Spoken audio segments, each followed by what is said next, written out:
ತಾಲೂಕಿನ ಕಂದಕಲ್ಲ ಗ್ರಾಮದಲ್ಲಿ ಮನೆಯಲ್ಲಿ ಮಲಗಿದ್ದ ಮಕ್ಕಳ ಮೇಲೆ ಮನೆಯ ಮೇಲ್ಛಾವಣಿ ಕುಸಿದು ಮಕ್ಕಳಿಬ್ಬರು ಸಾವನ್ನಪ್ಪಿದ ದಾರುಣ ಘಟನೆಯೊಂದು ನಡೆದಿದೆ. ಕೇವಲ 10 ವರ್ಷದ ಹೃದಯ ಆದಾಪುರ್ ಮಠ್, 14 ವರ್ಷದ ಗೀತಾ ಆದಾಪುರ್ ಮಠ್ ಇಂದು ಶಾಲೆಗೆ ಹೋಗಬೇಕಾಗಿತ್ತು.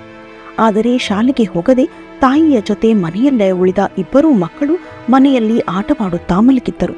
ಮಲಗಿದ್ದ ಮಕ್ಕಳನ್ನು ಅಲ್ಲಿಯೇ ಬಿಟ್ಟು ತಾಯಿ ಬಟ್ಟೆ ಒಗೆಯಲು ಹೊರಗೆ ಹೋದ ನಂತರದಲ್ಲಿ ಮನೆಯ ಮೇಲ್ಛಾವಣಿ ಕುಸಿದು ಮಕ್ಕಳಿಬ್ಬರೂ ಸ್ಥಳದಲ್ಲಿಯೇ ಮೃತಪಟ್ಟಿದ್ದಾರೆ.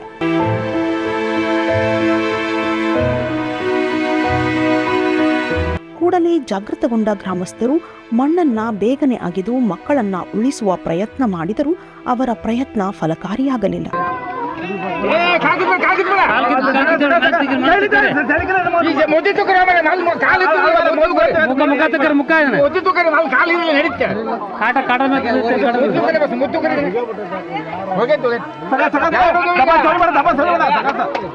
ಮಕ್ಕಳ ಮರಣೋತ್ತರ ಪರೀಕ್ಷೆಗೆ ಇಲ್ಕಲ್ಲಿನ ಸರ್ಕಾರಿ ಆಸ್ಪತ್ರೆಗೆ ತಂದಾಗ ಮೃತ ಮಕ್ಕಳ ತಾಯಿ ಹಾಗೂ ಸಂಬಂಧಿಕರ ಆಕ್ರಂದನ ಎಂಥವರ ಕಣ್ಣಲ್ಲೂ ನೀರು ಬರಿಸುವಂತಿತ್ತು.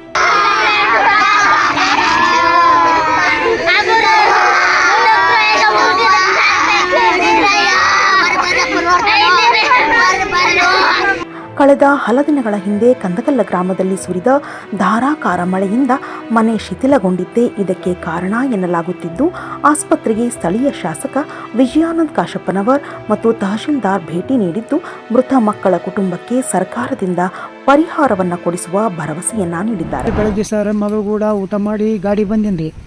ಒಂದು ಅರ್ಧ ಗಂಟೆಗ ಮಣ್ಣು ಕುಸಿದು ಸಾವು ಇದ್ದಾಳಂತಂದು ಹೇಳಿದ್ರಿ. ಇಲ್ಕಲ್ಲಿ ಆಸ್ಪತ್ರೆಗೆ ಬಂದೇನ್ರಿ ಸರ್.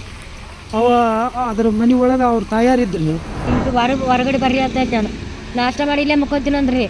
ಬ್ಯಾಡ್ರಿ ಅಂತಂದ್ರೆ ಮಣ್ಣು ಉದ್ರತೇನ್ರಿ. ಇಲ್ಲೇ ಮುಕ್ಕೊಂತೀನಿ ಅಂತ ತಂಗಿ ಅಕ್ಕ ತಮ್ಮ ಮುಖಂದ್ರಿ. ಫೋನ್ ಕೈ ಹಿಡ್ಕೊಂಡ್ರ ಮಣ್ಣು ಉದ್ರಕ್ಯಂತ ಅದು ಮಣ್ಣು ಉದ್ರಕ್ಯಂತ ಜಂತಿ ಆಮ್ಯಾಗ ಬಿದ್ರಿ. ನೀವು ಮಕ್ಕಳ ಜೊತೆನೇ ಇದ್ರ? ನೀವು ವಾರ ಕರೆ ಕುಕ್ಕಿನಿ ಗಪ್ಪಗಾಯ್ರಿ ನೋಡ್ತೀವಿ ಮಣ್ಣು ಅಲ್ಲೇ ಗಪ್ಪಗಾಯಿ ಕಾಟ ಮ್ಯಾಗ ಮಣ್ಣು ಜಂತಿ ಪಂತ ಎಲ್ಲ ಬಿದ್ಬಿಡ್ತೀವಿ. ನೀವೆಲ್ಲಿದ್ರ ಆ ಸಂದರ್ಭದಲ್ಲಿ? ನಾ ಬಟ್ಟೆ ಹೋಗಿರ್ತೀನಿ ಹೊರಗೆ.